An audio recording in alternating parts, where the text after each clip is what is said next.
আমার নানা ছিলেন একজন জেলে। গ্রামের পাশের নদীতে তিনি প্রতিদিন মাছ ধরতেন। তিনি রাতের বেলা মাছ ধরতে বেশি পছন্দ করতেন। ওই দিন ছিল পূর্ণিমা রাত। নানার শরীর ভালো ছিল না, তাই তিনি সিদ্ধান্ত নিলেন আজকে রাতে তিনি মাছ ধরতে যাবেন না। তবে তার ইচ্ছা হলো রাতে গ্রামের বাজারে যেয়ে বন্ধুদের সাথে কিছুটা আড্ডা দিয়ে আসি। যখন তিনি বাজারে পৌঁছালেন তখন সময় ছিল রাত ৮টা। বন্ধুদের সাথে বসে একটি চায়ের দোকানে আড্ডা দিতে শুরু করলেন। এভাবে রাত প্রায় 12টার মতো সময় হলো।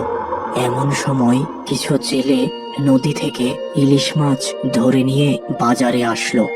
চল ইলিশ মাছ দেখে আসি, ভালো মাছ হলে একটা কেনা যাবে। কিরে, তুই জানিস না আমাদের বাড়ি যাওয়ার রাস্তাটা ভালো না? এত রাতে ইলিশ মাছ নিয়ে গেলে বিপদ হতে পারে। এই কথা বলেই তার বন্ধুরা বাড়ির দিকে রওনা দিল। নানা কিন্তু তাদের অনুসরণ করলেন না। তিনি সোজা মাছ বাজারের দিকে গেলেন। সেখান থেকে বিশাল বড় দুটি ইলিশ মাছ কিনলেন। এবার নানা ভাবলেন আসলেই তো তার বাড়ি ফেরার রাস্তাটি ভালো নয়। নানা প্রকার ভূতের উপদ্রব সেখানে। এবার তিনি কিছু সিগারেট কিনলেন। তিনি কিন্তু সিগারেট খান না, শুধুমাত্র হাতে একটি আগুন থাকবে এই ভেবে তিনি সিগারেট কিনলেন। এবার তিনি তার বাড়ির দিকে রওনা দিলেন। রাস্তার দুই পাশে ছিল ধান ক্ষেত। কিছু সময় পর নানা পৌঁছে গেলেন রাস্তার পাশের একটি মসজিদের কাছে। এবার তিনি সিগারেটে আগুন দিলেন, কারণ এই মসজিদের পরেই আছে বেশ কিছু তাল গাছ। গ্রামের মানুষ বিশ্বাস করে এখানে ভূত বা পিশাচ বসবাস করে। এবার আবার ইলিশ মাছ নিয়ে হাঁটা শুরু করলেন নানা। মসজিদ পার হতেই তার মনে হলো কে যেন তার পিছু হেঁটে আসছে। তিনি দ্রুত পিছনে ফিরলেন, কিন্তু কাউকে দেখতে পেলেন না। এবার তিনি মনে মনে দোয়া পাঠ করে আবার হাঁটতে শুরু করলেন। একটি তাল গাছের কাছে আসতেই হঠাৎ তার সামনে দিয়ে একটি কালো বিড়াল দুই পায়ে ভর দিয়ে হেঁটে রাস্তা পার হলো। তিনি মনে সাহস সঞ্চার করে সামনে এগিয়ে গেলেন। কিছুটা পথ অতিক্রম করতেই কে যেন তার কাঁধে হাত রাখলো। তিনি দ্রুত পিছন ফিরে তাকালেন। আগের মতো কাউকে দেখতে পেলেন না। এমন সময় পিছন থেকে শব্দ হলো, তোর মাছ দুটো আমাকে দিয়ে যা, না হলে আজকে বেঁচে ফিরতে পারবি না। নানার হাতে তখনও একটি সিগারেট জ্বলছিল। তিনি তখনও তার মনের শক্তি হারাননি। তিনি বললেন, মাছ দেব, কিন্তু আর একটু সামনে যেয়ে দেব। সত্যি দিবি তো? হ্যাঁ, দেব। ঠিক আছে, তুই হাঁটতে থাক আর পিছনে তাকাবি না, আমি তোর পিছু পিছু আসছি।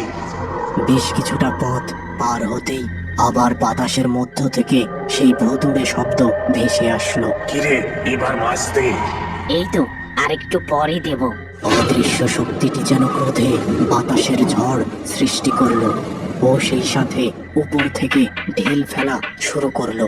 নানা কিছুটা ভয় পেলেন, তবে লক্ষ্য করলেন তার গায়ে কোনো ঢিল লাগছে না। তিনি বুঝতে পারলেন তার হাতের সিগারেটের আগুনের জন্যই ওই ভূত বা পিশাচটি তার কিছু করতে পারছে না। এবার তিনি দ্রুত হাঁটা শুরু করলেন। কিছু সময় পর হঠাৎ তার সামনে একটি কালো অবয়ব পথ আটকে দাঁড়ালো।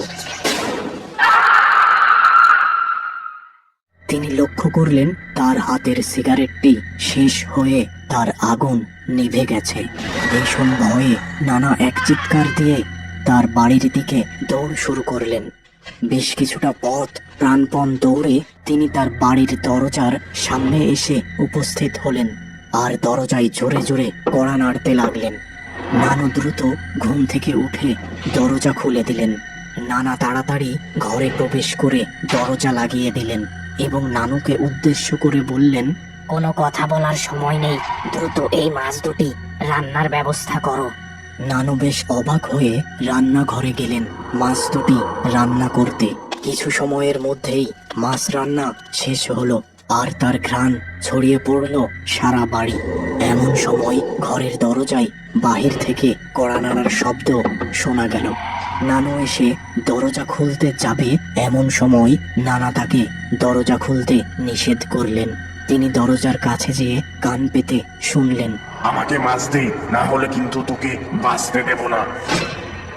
নানা এবার একটি লোহার রড রান্নার চুলায় গরম করলেন এবং তাতে ইলিশ মাছের এক টুকরা বিধিয়ে অল্প দরজা খুলে বাহিরে ধরলেন। তৎক্ষণাৎ বাহির থেকে কে যেন ওই রডটি টেনে নিল,